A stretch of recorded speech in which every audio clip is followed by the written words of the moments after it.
My name is Lawrence Jansen. I'm from Antwerp. My artist name is Lawrence J. Drawings. I've been specializing in hip-hop, urban-themed pencil drawings for the last 5 or 6 years.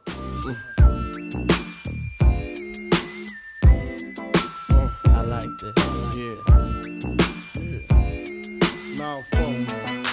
I started drawing as a kid. When I was growing up as a teenager, I would do it occasionally, but not really like every day or every week even. Once I quit playing basketball, because I used to play basketball like semi-professional, I really had more time to start drawing.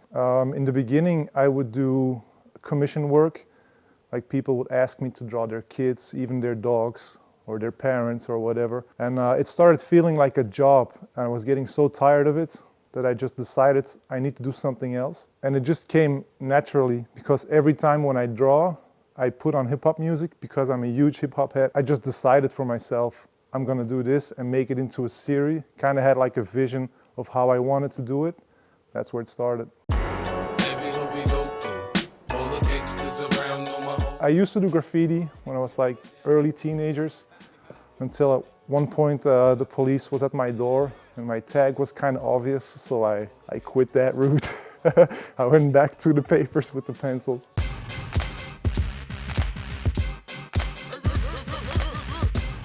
The first one I did was Biggie Smalls, the Live After Death album.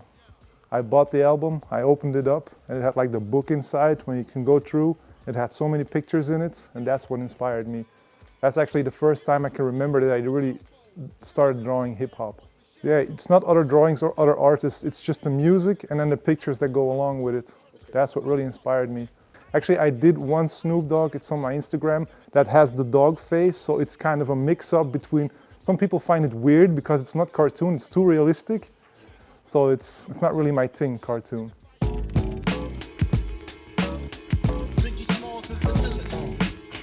The combination of his, the way he was built, you know, his size, then his expression, also the, like you say, the shapes of his head, the way it catches the light, and that in combination with the music, the beats, and the lyrics, because if you listen to the lyrics, especially on the early albums, it's some heavy lyrics, and if you combine that with his expression and, you know, his eyes and everything, that's just something. If I would have a choice, like, I would just draw Biggie every day, but I have to mix it up. I can't just keep doing Biggie. But it's like you said, I have a lot of Biggie pieces.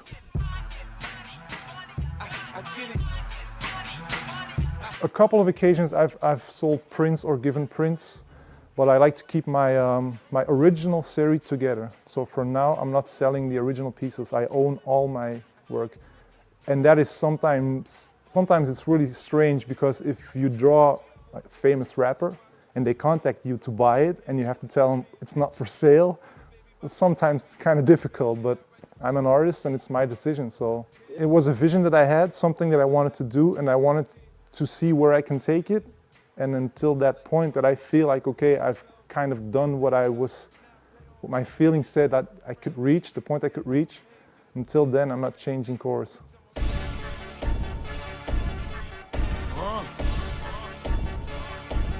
If I don't mess it up halfway, it's about 35 hours, so it's a week.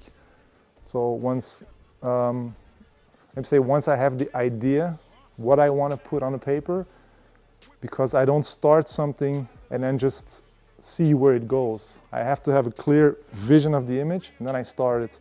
And from that point, it's 35 hours. Sometimes if I draw like a snapback with all the stitches, it can take longer than when somebody just has a bald head. You know, it's, what I would say, 35 hours.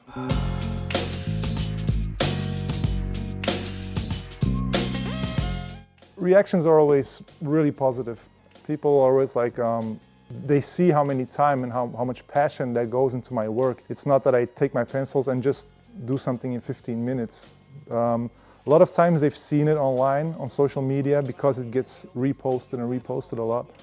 And once they see it in person, all the details, then they really see that it's all pencil lines and not digital art, not a big painting. And it's always positive. It's always great to get that feedback. In the morning and the party still jumping 'cause my mama ain't home. I got some freaks in the living room.